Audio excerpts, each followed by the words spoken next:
Hello and welcome into the 48 Minutes podcast on Believe. This is episode 8. I'm Ross Geiger, the host of the show. Happy to be joined alongside my co-host, Bruce Bernstein of Pure Hoops Media, and Michael Freer. Gentlemen, how are we doing tonight? Oh, couldn't be better, Ross. Could not be better. Fantastic. I'm looking forward. This is one of the ones I'm really looking forward to. This is going to be a really fun episode. I'm definitely looking forward to it myself. And let's get started with you on the opening tip here tonight. Switch things up. What do you got for us? Well, my opening opening thought is about Kemba Walker. Recently just got waived by the Mavericks. One of my all-time favorite players that I've ever seen play, or I've enjoyed watching play. You know, I've been following the NBA since the 70s, and I think if I had to list 5 players that I enjoyed watching, he'd be in my favorite, list there. He's that cool. He's going to have his number retired the minute he hangs it up for good in Charlotte, probably about like 10 minutes after he announces. He didn't get a whole lot of time with the Mavs, just like 9 games, 8 points a game, something like that. But he's the greatest player in the history of the Hornets franchise. He was the most exciting player after they returned. They really didn't have anything in Charlotte to, for lack of a better phrase, a buzz about with them. And he came along. He really worked himself into a all-star player. He was not a great player at the beginning, not a good shooter. He worked himself into being a really good shooter and a leader. He was beloved not just on the court but off the court in that city. And it's I hope he's not done, but I fear he may be. So, kudos to Kemba Walker if this is it on a great career. Yeah, and I've had a couple of my friends reach out asking me whether or not they think he's going to get another job in the league. I think with the 30-point performance, he might get another 10-day opportunity before this season's over, but not very sure, as everyone's well aware. He is nearing the end of his career, but that is tough news out of Dallas for Kemba, and hopefully he'll get one more last chance somewhere else. As for me, I'm also going to focus on some point guards for my opening tip, and that was last night's matchup, LaMelo Ball versus Tyrese Halliburton in Indiana. And Halliburton's Pacers won that battle at home, 116-111. LaMelo Ball did not have quite the night we were expecting. He fouled out in just 24 minutes of play, scoring 13 points on 5 of 12 shooting, and had 8 assists and 1 turnover. As for Halliburton, he led his team to victory with 16 points on just 4 of 10 shooting, 13 assists. He did have 3 steals and 1 turnover. So unfortunately, as much as I hyped it up on my Scout Sense Instagram page, I want to thank everybody for voting on that. 90% of the people said they'd take Tyrese Halliburton over LaMelo Ball. That seems to be correct as the numbers stand today and how their careers have fared thus far, but still 2 very young, exciting point guards, and hopefully we'll have some more exciting matchups from those two later to come in the future. Bruce, what do you got for us tonight? Well, there's panic attacks going on all over Brooklyn as Kevin Durant is out with an MCL sprain of his right knee. Looks like he's probably going to be out for about a month. They're going to reevaluate him in a couple of weeks. This is not the first time he's missed significant time with an injury like that. He missed time last year with an MCL on his other leg, and the team went 5-17 without him. He also missed time in 2017 with an MCL injury and a bone bruise, although that team managed to somehow or another win the championship in Golden State. I don't know how they ever did it. But I guess the big question in Brooklyn now is there's a few of them, and we'll examine a few. But the first big one I would say is, can Kyrie Irving carry this team in KD's absence? Kyrie in some of his previous stops always sort of made noise like he wanted to be, the guy. Well, he's now going to have a good solid month where he's going to be the guy. So what do you guys think? Is he capable of keeping that thing humming, or are they looking at some real problems over the next month or so? Will be. I think they're looking at some problems. I think Kyrie, from an offensive standpoint, is more than capable of doing it. Do I really want to hang my hat on Kyrie or leading my team at this point? I don't. They do have talent. They do have other pieces that they can keep afloat. I think Ben Simmons is going to have to be more of an offensive factor in this whole thing. But they do have guys who can do it. They got guys who can shoot, which is positive, especially this day and age. So I think they're capable of keeping the thing from growing in, really in the tank. But it's going to be difficult. They average about 9 more points or 9 fewer points when KD is off the court than when he's on per 100 possessions. So that's a big drop off. It's not the biggest, but it is a big drop off. And he's been playing at such an MVP type caliber type of play this level this year. It's going to be tough, but they do have talent and they have enough to do it. But if you're asking me if I think they're going to do it with Kyrie leading the way, I'd say no. Yeah, good point there. I know one thing, it's not going to be pretty in Brooklyn, especially these next couple of games, trying to figure out the rotations, the offense without such a big piece in KD. But I do have an answer for you guys, and go ahead and stop me if you've heard this before. TJ Warren is going to have to be a guy that steps up. I've talked about him all year long for our listeners. He's a guy that's going to have to fill in, put up some points on the offensive end. Royce O'Neal's another guy who should be getting to benefit, getting some more shots on the perimeter for that Brooklyn Nets team. And Seth Curry, another name that's kind of fallen to the wayside with Kyrie back full time. He's going to have to step up, have some high scoring games, 15 to 20 a night. They're going to have to get him involved, and obviously, they're hoping for the best with Joe Harris, too. Joe Harris is another guy that can maybe come back and fill a role on the wing while KD is out. But, yeah, Bruce, I'm concerned. It's not going to be a quick fix. It's probably going to take them a couple of games to figure out their new flow offensively. And in the meantime, I guess we'll watch the Kyrie show. He'll probably put up great numbers, as you guys both alluded to. But I don't know about, if they're going to say a top 5 team in the East right now. I will say this. I will say one of the things they have going for them is they really have improved their defense since the start of the year. That could keep them, if they can really turn up the defense, that could really balance things out, and they could really change. They may have to change their philosophy, turn their direction more towards that, but they can do it with Ben Simmons there. Kyrie's not a bad defender when he wants to be. I think they have a chance on the defensive end to stay in this. One of the ways they did improve their defense, well, two of the ways, really. Number one, you mentioned Ben Simmons. He's been playing great defense ever since he's gotten back in there. But Durant was playing incredible defense this year. Some of the best defense I've ever seen the guy play at the age of 34. So, yes, their defense is going to be not as good, perhaps, without him, although maybe good enough. But one guy I was looking at on their roster that I think really, he's mostly been in bubble wrap for a good part of this season, but I think he's still a very capable guy for a period of time, is Markieff Morris. I mean, Markieff Morris and his brother have always been guys that could get numbers, that could play minutes, that usually stayed pretty healthy, were pretty durable, tough guys that could really, play with an edge. So I think, he's only averaging 4 points and playing about 11 minutes. So I would say while Durant's out, I mean, that 11 minutes is probably going to double, I would say. He's probably looking at, 20 to 25 minutes. And if he plays 20 to 25 minutes, gets you 8-9 points, a few rebounds, plays some good defense, provides a little bit of physical toughness, I look for him to be a guy that might really be useful for Jacques Vaughn, who, by the way, has done an amazing job with that team this year. Yes. And we're now going to find out if he really has the buttons to push, or if it was always, hey, I got my 2 studs. Yeah, great point there, Bruce. Another guy that I'm keeping an eye on, along with Morris, would be Yuta Watanabe. He currently leads the NBA in 3-point field goal percentage at 52.7%.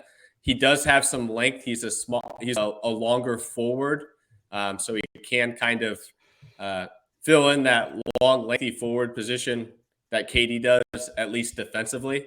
and he can, stroke it from the outside. So I'd keep an eye on those two names. Bruce's Markieff Morris and Watanabe would be my pick as well. Wouldn't it be great if they just started to chuck it every night now? If they took about 50 threes a night, if 50 to 60% of their shots were all threes, they have all the players to do it.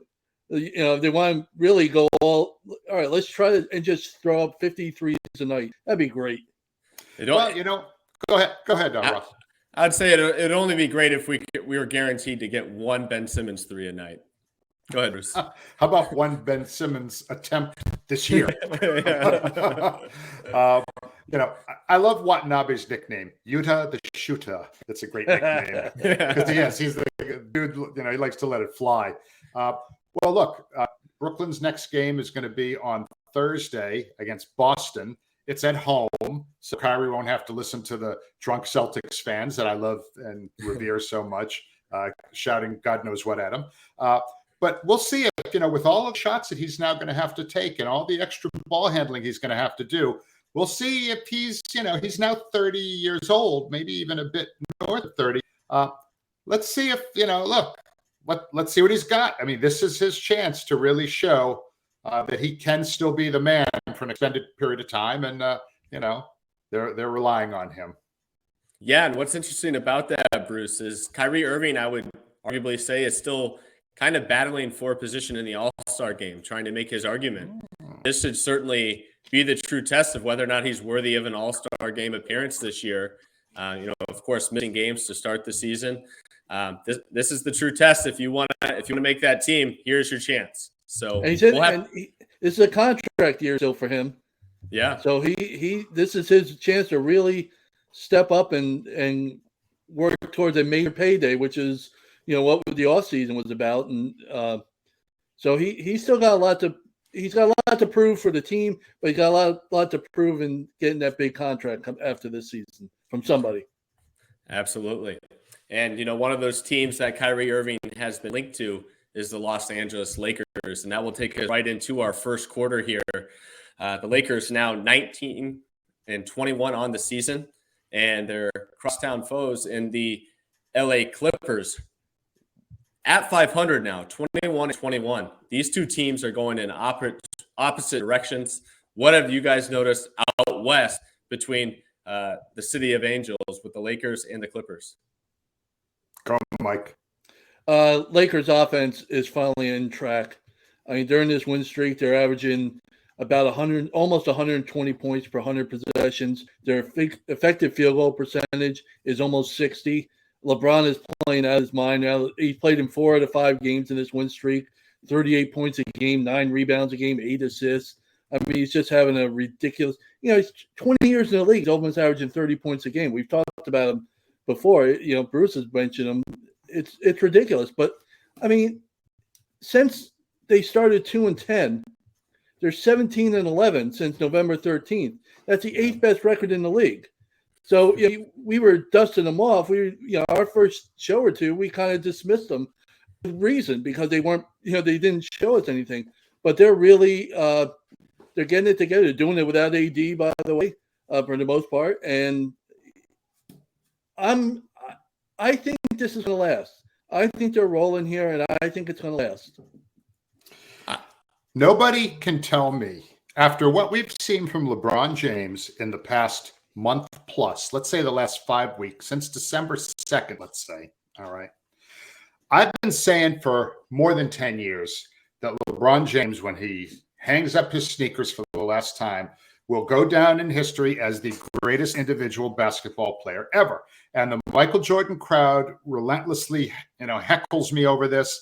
There's no way anyone could possibly be better than Michael Jordan. I got news for you.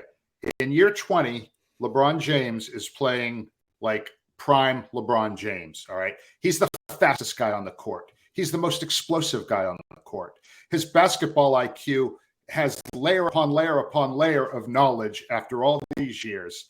He is single-handedly carrying a team that basically isn't that good and keeping them above water.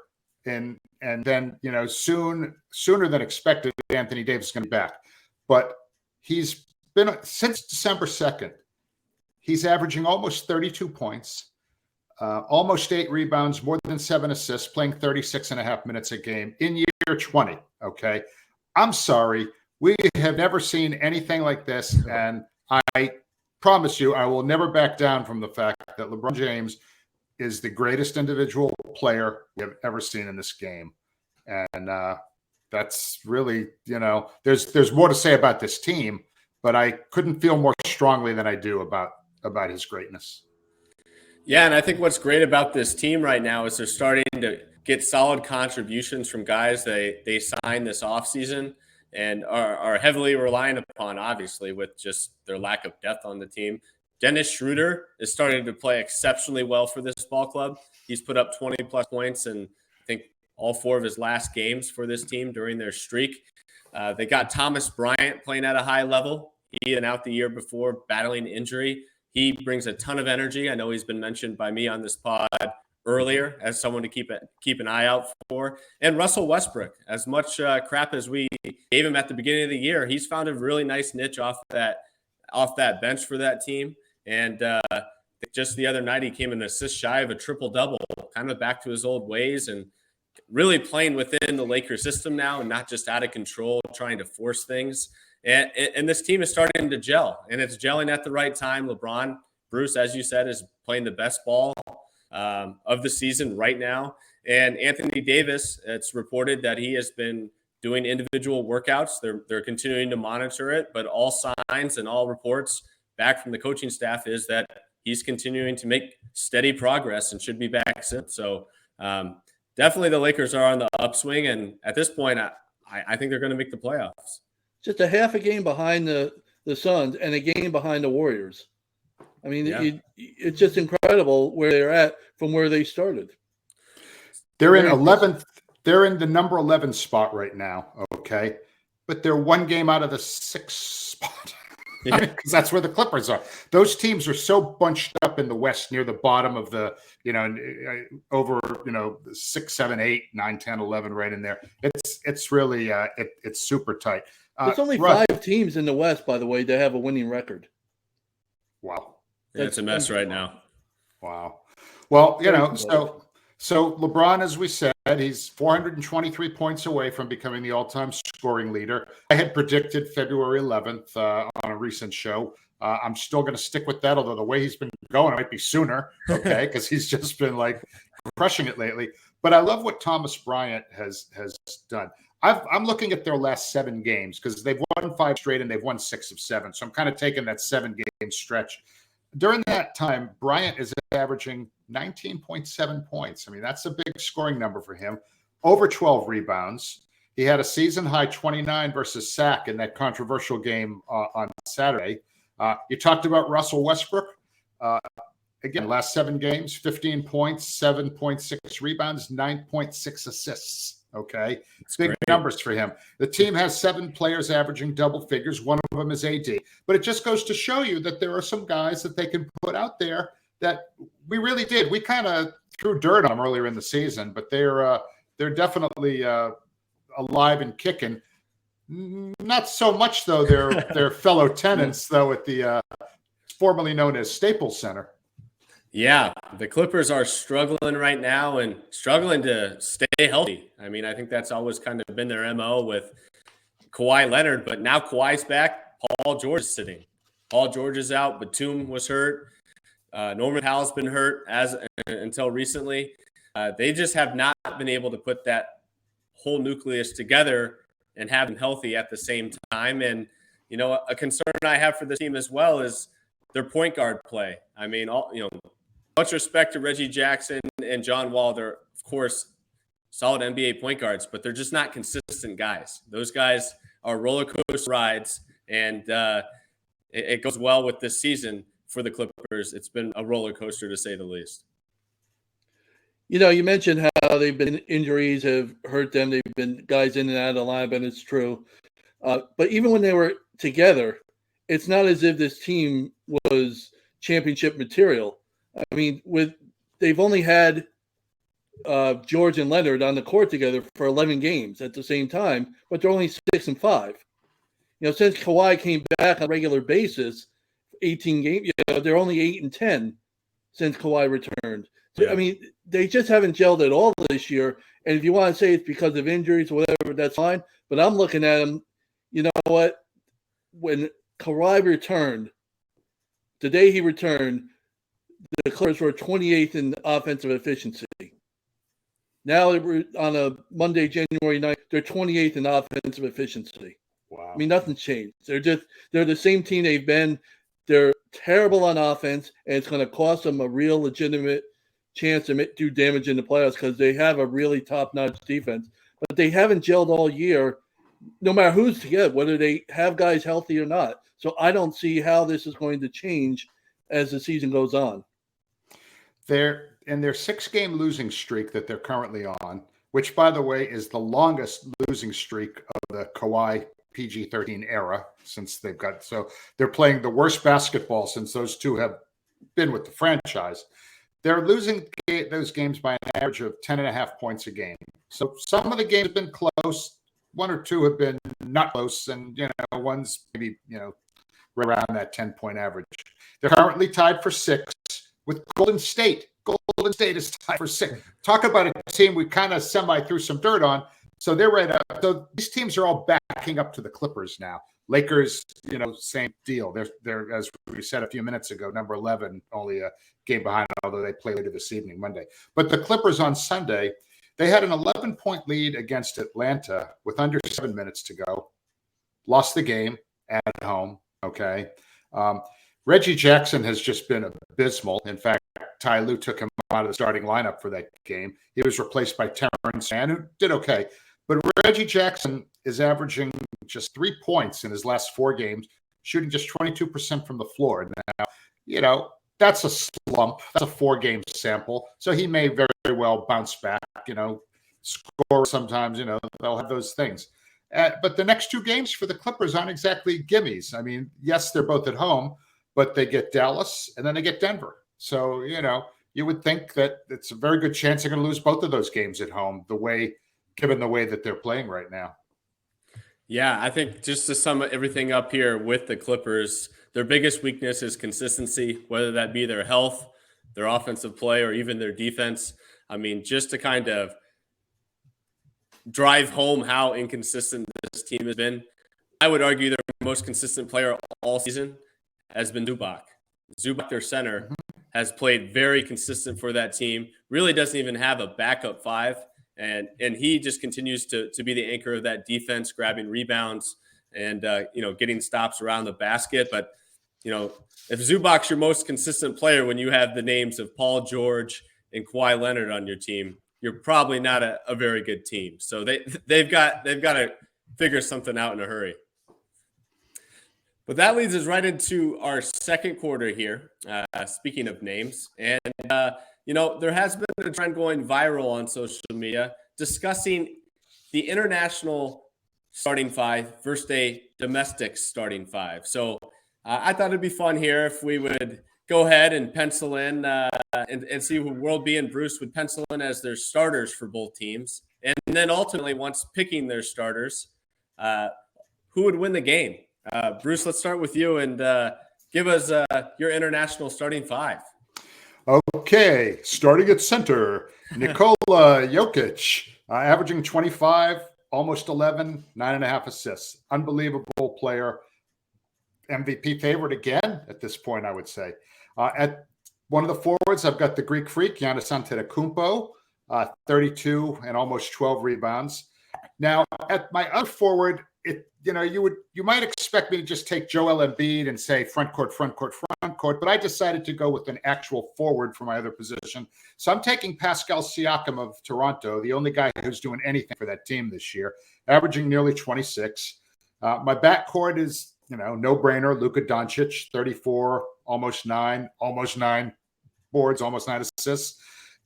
And Shai Gilgeous-Alexander, who I would say is probably the most improved player in the league this year, averaging just under 31, almost 5 boards, a little over 5 assists. And my 6th man, because I wanted to put Embiid on the team, so I'm making him my 6th man, second leading scorer in the NBA, often injured as he is right now. So that is my international lineup. Michael, who do you have?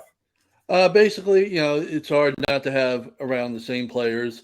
I was inspired by Marist College from the 80s when Rick Smith was there, and they had a starting front line of 7'4", 7 foot, and 6'11".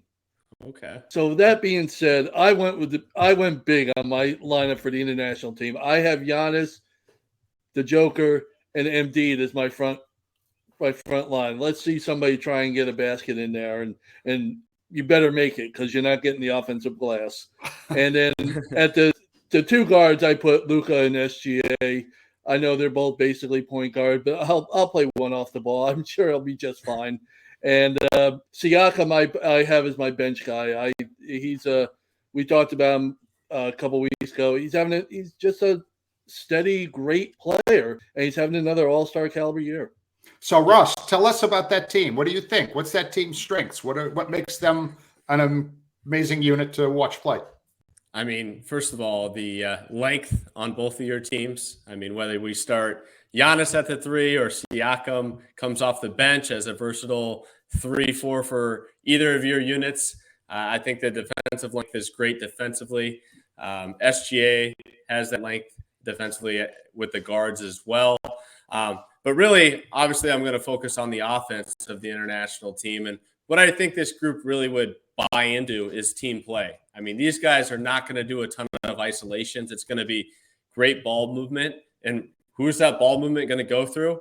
No matter how much talent you have, it's going to go through Luka and the Joker. And a lot of that would be fully focused on the Joker there, just picking apart the domestic starting lineup. And, they've got the IQ of SGA, Giannis, Siakam, and even Embiid, if he, a little high-low action. I think the Joker would be great, being a quarterback of that offense, and that would be a tough team to beat. So I'm very interested, Bruce, to hear who you guys have as your domestic starting 5. All right. I'm going to take Bam Adebayo for my center.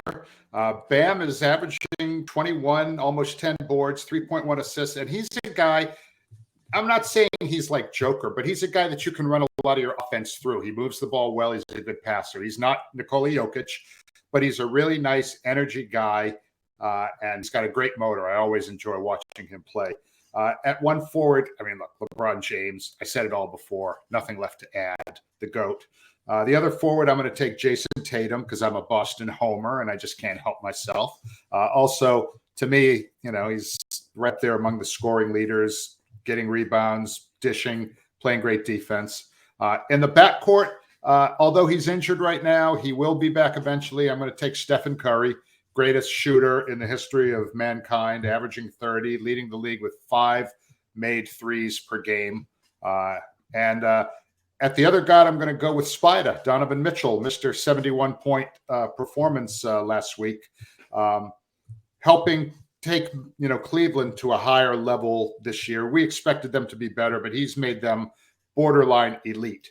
And my 6th man, again, is on the injury list right now, but that's Kevin Durant, almost 30 a game, has played incredible D and has led Brooklyn to the 2nd best record in the entire league.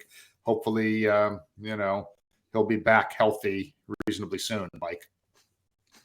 Yeah, I hope so. I mean, how amazing is it to have a guy like KD, who is a serious MVP candidate, coming off both our benches, as it turns out, because my lineup this was a little tougher to choose from. We have a couple of different players in our starting lineup. My guy in the middle is Anthony Davis. By the way, this is all under the assumption that everybody's healthy, so we don't worry about injuries in this scenario. AD, before he got hurt, was an MVP candidate. He was the MVP candidate for the first month of the season. He was playing that well. So I think I'll leave him in there. My backcourt is Steph and Devin Booker. I think Booker's value to the Suns has been pretty apparent since he's been injured, and the way they're playing right now is really they're really struggling offensively, and not having him on the court is a big reason why. The front court is LeBron and Tatum. I've always said, to talk about LeBron the way Bruce did before, I always put LeBron in this category of he's the only player I've ever seen where you could put at any position, center, forward, any of the 5 positions, and he could play at an all-star level, not get voted into the all-star. He could be an all-star center. If you want him, if you came the year and say, listen, off-season, work on being a center, he could be an all-star center. He's that good a player. And Tatum is another first-team All-NBA type player this year. And KD is coming off the bench. I mean, what better way to match the length of the international team than to bring in a 6'11" guy to stretch you and make you guard him out on the 3? Yeah, I like that you guys both picked KD to be your 6th man, as you alluded to there with their length. I mean, you're going to need length to match up against those international stars. And what I really like about this domestic team is defensively, you're going to be able to switch everything. I mean, Bam Adebayo can guard pretty much every position. He's great in pick and rolls against guards. LeBron, Tatum speak for themselves defensively. Mitchell's great. I like the Donovan Mitchell pick there, Bruce, because he can match the physicality of Luka Doncic, who loves to be physical on his drives. I think Donovan's got the strength and muscle to offer up some resistance there. And the one thing with the domestic team defensively that really stands out, and I'm sure you've heard it before, Steph Curry, I feel like he's going to get picked on. There's going to be some post-up plays for the point guards on the international team. But on the other end, I mean, Curry's the best shooter in the world, best shooter of all time, in my opinion. That he's going to cause a ton of trouble for that international team. It's more so like it is every year for Team USA, I think, getting these guys to gel and to buy into team play. I think, as we know, international guys are, certainly, come into the league with a European style that's more team oriented, and domestically, we play AAU ball a lot of the time. So it'd be very curious to see, if they got like a week to have a training camp, if this domestic unit could put it all together and defeat that international squad. But boy, would that be a hell of a game. I think the fact that these guys have all been played on the national team would probably help that out. I think their time spent on the Olympic team, I think, would help that out. I think. Plus, you got a lot of unselfish guys there. LeBron is Steph, for all his shots or whatever, is still a 7-assist guy. So I think there's enough unselfishness and team-oriented guys on there to make it work. So who wins the game, guys? I'm going to go with the international squad. I think it's just too much talent with the Joker. I trust the ball in his hands. I trust that team more than I do the domestic team to play team basketball and pick apart Curry and other weaknesses that they find throughout the game. I think their true feel for the game and just ability to kind of dominate in the paint. I mean, when you're talking about the Joker and Giannis, those are two of the best in the game down in the low post, especially Giannis. And you got a cold-blooded game on the line shooter like Luka if you need to step back from deep. But World B, who do you got? Oh, I'd take the U.S. team. I stretch everybody out along the 3-point line. I got five guys who can shoot the 3, or at least attempt the 3. AD's life got a lot better this year when he stopped taking 3s. So, but I can put in KD in place of AD, and now I can stretch you all out. Now you got to guard me out on the 3, and then I can take you to the hole. And then, let's see. The length would be a problem in the middle if we try to get to the basket. There'd be somebody there from the international squad ready to send that ball flying back. But I'll take my chances and let Steph and Booker and Tatum take a bunch of 3s and KD off the bench. I think we'll score enough to come away with the win. Okay, so I get to break the tie then, right? Yeah. I've got the international squad. Jokic speaks for himself, makes every player on the court better. And you've got so much talent on that court already. To actually have somebody that's as good and can make all of those guys better, to me, is almost scary to think about. Giannis, great defender in the paint, great scorer, great rebounder. Siakam gives you a little bit of everything. Luka Doncic, again, between him and Joker, the ball movement on that team is just going to be ridiculous. And they will wear any team out because they're going to keep that ball moving. They're going to make the defense go side to side guarding. They're going to make them use a lot of energy. And that style has proven to be very successful. And then, you've got a guy like Shai Gilgeous-Alexander he's almost like Nikola Jokic in this one respect. You can't speed him up. He plays the game at his pace. Doesn't matter what kind of defense he's going against. As Greg Anthony said to me one time about Chris Paul, he get what gotta get got. He just finds a way.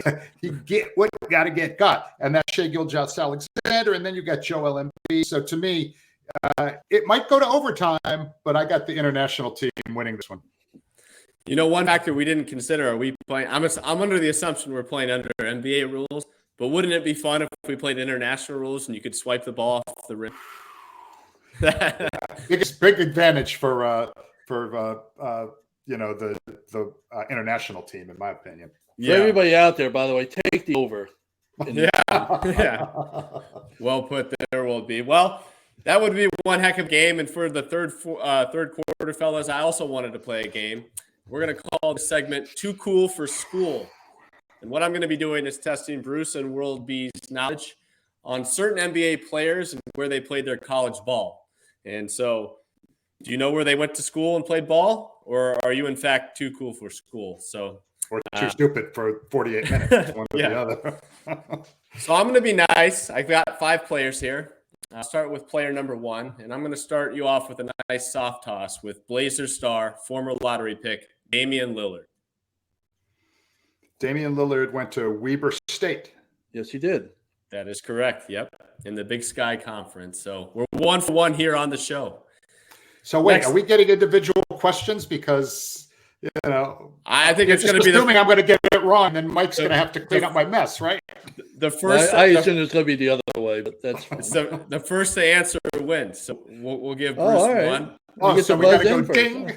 Yeah. All right, that's first fine. one to blurt it out wins. So, all right, this next guy is due back very soon and will be a much-needed return to the Pelicans. Larry Nance, where did he go to school? Tick, tick, tick, tick, Tick, tick, tick, tick, tick. tick, tick, tick. I don't even know where his father went to school. Larry Nance went to Wyoming. Oh, Yeah. yes, Of course he did. All right. Well, if you can't get that one, these next 3 might be interesting, but hopefully our listeners are answering along with us here. This is a fan favorite that lost all his shine when the Kings decided to do the Tyrese Halliburton trade. Where did Sean Holmes go to school? Oh, God. I have no idea. Give you a hint. It's in Ohio. Miami? Incorrect. Bowling Green. Mike didn't get a chance to say Bowling Green. I'm just glad I knew Bowling Green was in Ohio. All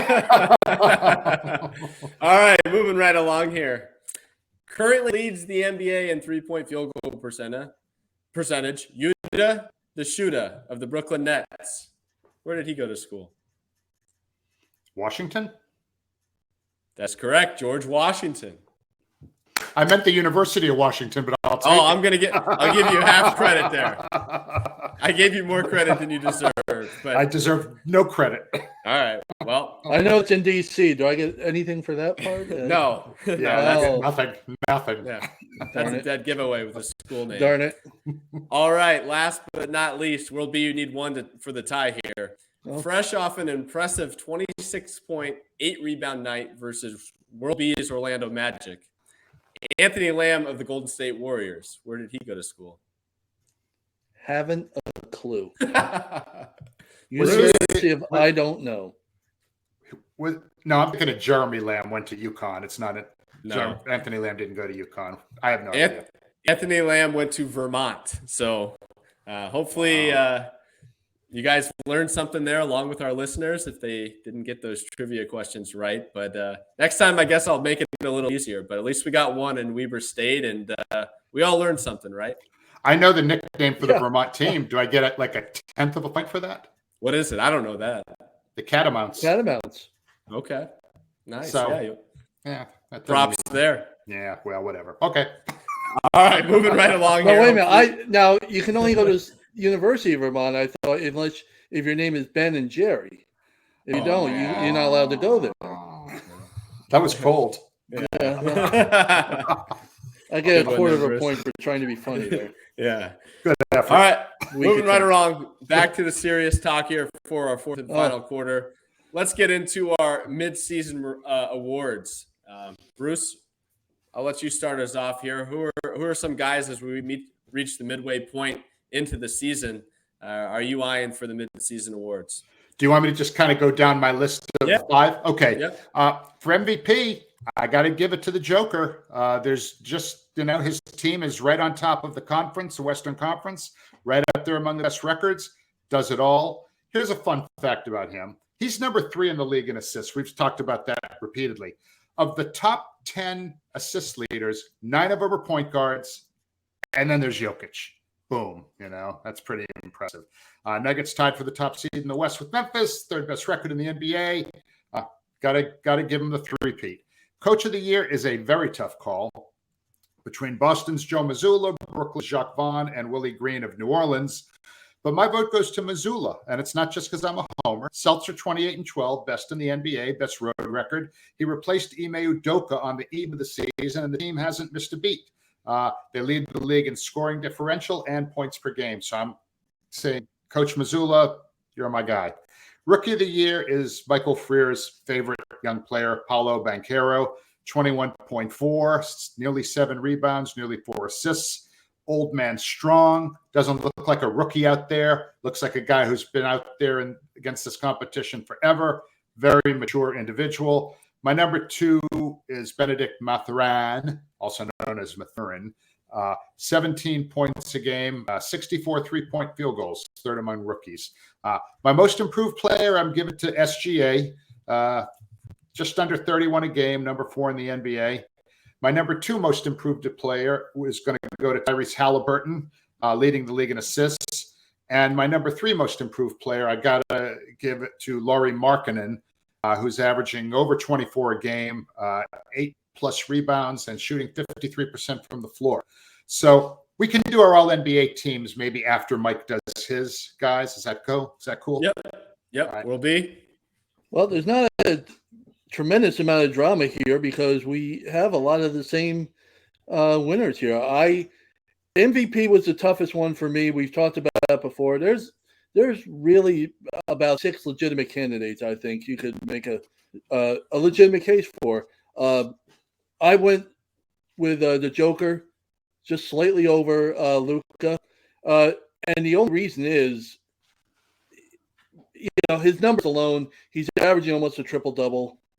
There's a good chance he could end up with a triple-double, averaging for the year. He's shooting as good as he ever has. His effective field goal percentage is 64%, which is a career high pace. But the difference when he is on the court, I've mentioned this before, when he is on the court and when he's off the court, the difference in the Denver offense is unbelievable. They are barely averaging over a point per possession when he is off the court. When he's on the court, it's like 120 points per 100 possessions. It's incredible. That shows you the value to his team. And so I went with Joker. It's like that. If somebody says Luka, somebody says KD, I'm not going to sit here and say you're wrong.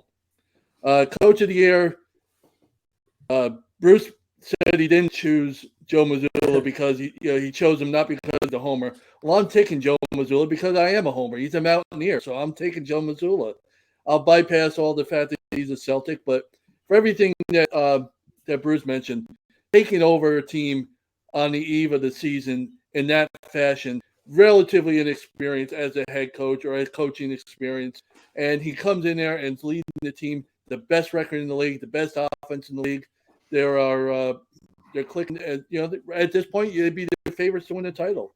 So how can you not? Jacques Vaughn at Brooklyn should get some serious thought too as the season goes on. The way things are developing, he could absolutely earn that award. My rookie of the year, it's really not. It's going to be a no-brainer. It's Banchero. He's unbelievable. When he scores 20 or more, he's done it 24 times this year. Orlando's not a bad. They're 11-13, just under 500. when he scores 20 or more. So he's going to be a 30-point a game night down the road, I think. So it's really a no-brainer. He's been everything you want to have a number one pick. My most improved, I'm sticking in Orlando. I'm going with Bol. I think he's Wow. I don't know how much of it, serious consideration he'll get by the end of the year, but he really should. In the first 3 seasons, he only got averaged about 6 minutes a night and less than 3 points a game. Now he's getting about 26 minutes a night, 12 points a game, 7 boards, over 1.5 blocks a game, and just over 26 minutes a game. He's really He's shooting 39% from 3-point range, along with shooting, I think, 59% from the field. He's really been one of the keys for them when they do well. He's out right now in the health and safety protocols, but he's having a really good year, a really surprising year for the Magic. And we'll get to the All-NBA team here in a minute. Yeah, and I'll quickly go through my list here. My MVP, I'm going to go with Giannis. I know that's obviously a homer pick for me, but I'm going to stay optimistic here that Chris Middleton will get back at some point. If Chris Middleton does not get back at some point and Giannis is able to continue to have the Bucks where they are in the standings for an 82-game season, I think that's going to very well warrant another MVP consideration. I think voter fatigue is real in the NBA. I hate to bring that up as a talking point, but I don't know if the Joker is going to get 3 in a row. Same reason, other guys in the past that arguably could have had number 3 did not get it. Rookie of the year, Paolo. No need to go ahead and exhaust any more on him. My most improved player is Bruce's number 2, Tyrese Halliburton. John Morant won it a few years ago, so that would certainly put SGA in that consideration as well as being a very dominant point guard. But I think what Tyrese Halliburton has done, as we mentioned on our last pod, having his team, the top 6 team in the East with that roster and leading the league in assists, would be well warranted. And then another guy Bruce mentioned that I had as my coach of the year, Willie Green. I think Willie Green's done an exceptional job down in New Orleans. They have had so many injuries, from CJ McCollum being out, Brandon Ingram being out for most of the year, and now Zion's out. And just what he's been able to continue to do with that team and some of the development stories within the team, Jose Alvarado, Trey Murphy III. You go down the list, Najee Marshall. They've got a ton of guys that are playing the best basketball of their careers, and I think that has a lot to do with the position Willie Green is putting them in to succeed. But with that, Bruce, we'll get to our All-NBA team.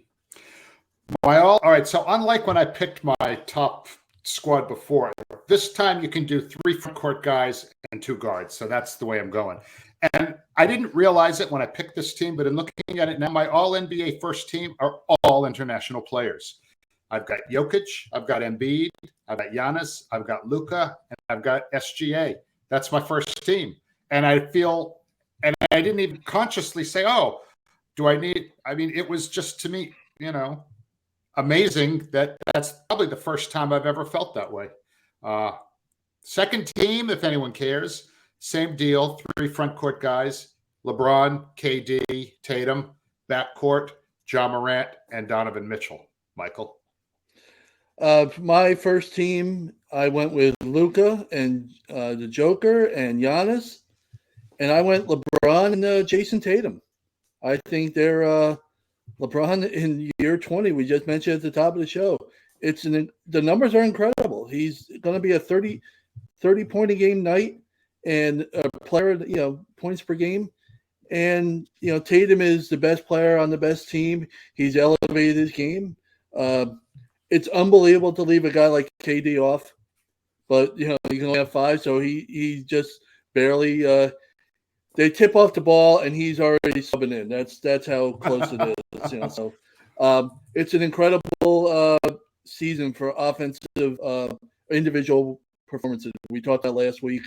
This is just a perfect example of how crazy it is. A guy like KD and Donovan Mitchell is not on anybody's first team. All right. And lastly, I've got my 2 guards being SGA and Luka. Well, I didn't give the flowers to SGA for most improved player. I do have him as a first-teamer guard this year in the NBA. Alongside him, I've got Luka Doncic.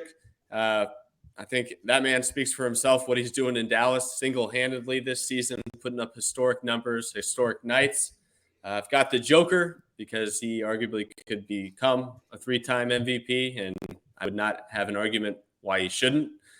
Jason Tatum, best player on the best team in the NBA and the Boston Celtics, certainly belongs in that conversation. And then I got to give it up to the 38-year-old LeBron James, putting together one of his better seasons. Certainly impressed with just where he's got this Lakers group playing now as they're on the rise, as mentioned earlier.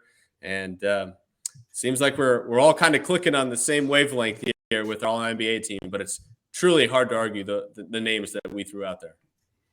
Hey, looks like we're going to do some free basketball tonight, right? We're to overtime now. Highly unusual for us. So I can't think of a better way to kick off overtime than for Russ to help people out to make some money. Yeah, let's get right into that. And tonight's best bets discussion, or should I say hot take opportunity, is to go ahead and focus in on the homecoming game for Donovan Mitchell. The Cavaliers tomorrow night on Tuesday face off back in Utah against the Jazz. And I'm looking at the two top players on both teams. I'm looking at Lauri Markkanen. Of course, he used to play for Cleveland, was traded in the deal for Donovan Mitchell. And I'm going to take the over. I would take the over on Lauri Markkanen scoring 25.5 points, so 26 for the game tomorrow night at home versus the Cavs. He scored 24 points in their last meeting. And just this past Saturday, Lauri put together 28 points against his other former team, the Chicago Bulls. So I think he keeps the hot streak going on a revenge and goes ahead and goes for 26 plus. And then I wanted to roll this one out for you guys, World B and Bruce. Back at home, Donovan Mitchell, where he had his long career up until this time, his line right now is 27.5 points. You guys taking the over or under on Mitchell scoring 28? I mean, 28 is an off night for him these days. So I would say I would probably take the over. And by the way, on Markkanen, I would take the under going up against Mobley and Jared Allen. I think it's going to be tough for him. I'm going with the under. I'm disagreeing with my guru over here, and I'm totally taking fine. the over. I'm taking the over on Spida. I would take the over on Donovan Mitchell. I think he scored 28 or more in 22 of his 36 games he's played this year. So, plus he's got that silly 70-point game, 71-point game that I'll if he's half as good, he's got the over. All right. Well, there you have it. Everyone kind of threw in their best bets for that fun matchup tomorrow night on Tuesday. Fellas, we have any other final thoughts here before we wind down the show? I do, teacher. I do. My closing thought is kind of a quirky Oklahoma City Thunder thing. They have two guys on their roster with the same name. They have Jalen Williams, 6'6" rookie guard, averaging 11.5 points on 51% shooting. And they've got Jalen Williams, a 6'9" rookie forward, averaging 3 points. They spell their first names a bit differently. There's Jalen. He's the one averaging 11. And Jaylin is the forward. They also have another Williams on their roster, Kenrich. And I believe they have a Wiggins too. So the W's have it if you want to buy a vowel or a consonant or something. I don't know, Mike. My closing thought is we've talked about throughout this show and these episodes about how great the offense has been this year. And they really have. We've, can go up and down again about how wonderful, some of these performances have been. The second half of the year, I want to see the team that can really step up defensively and really make a name for themselves. We know everybody can score. We've seen it. Everybody has the capability of scoring. I want to find a team that is going to be – can the Celtics match defense continue to match what their offense has done? Can the Brooklyn Nets find a defense to go along with the offense that they have? Can Cleveland maintain their defense? Can they win a championship just off their defense, even though they do have a very good offense? That's the teams I want to see. You know, the Milwaukee Bucks have a great defense. Is it enough to overcome a lousy offense? And same thing with the Clippers. You know, these are the teams. If you can set us up, you can play really good defense or second half of the year, and you got a chance to win a championship. All right. And my closing thoughts here is on a game here tonight, late on the East Coast time zone, but Magic at Kings. I'm really looking forward to seeing this Magic team, how they respond after a big win in Golden State the other night. I think they match up well against Sacramento, especially down low. I'm not sure who's going to guard Paolo Banchero and Wendell Carter Jr. I mean, between the two of them, Sabonis can only handle one. So I'm a little nervous for the Kings as they've lost their last 2 games at home. And tonight's going to be another scary test. They have a chance to maybe lose 3 straight home games with the young but talented Orlando Magic coming into town. So we'll have to keep an eye on that one, and maybe we'll go ahead and discuss that next episode. But want to thank everyone for tuning in to this edition, episode 8 of 48 Minutes on Believe. We'll be back with you on Friday, and we'll see you then. Take care and be sure to subscribe.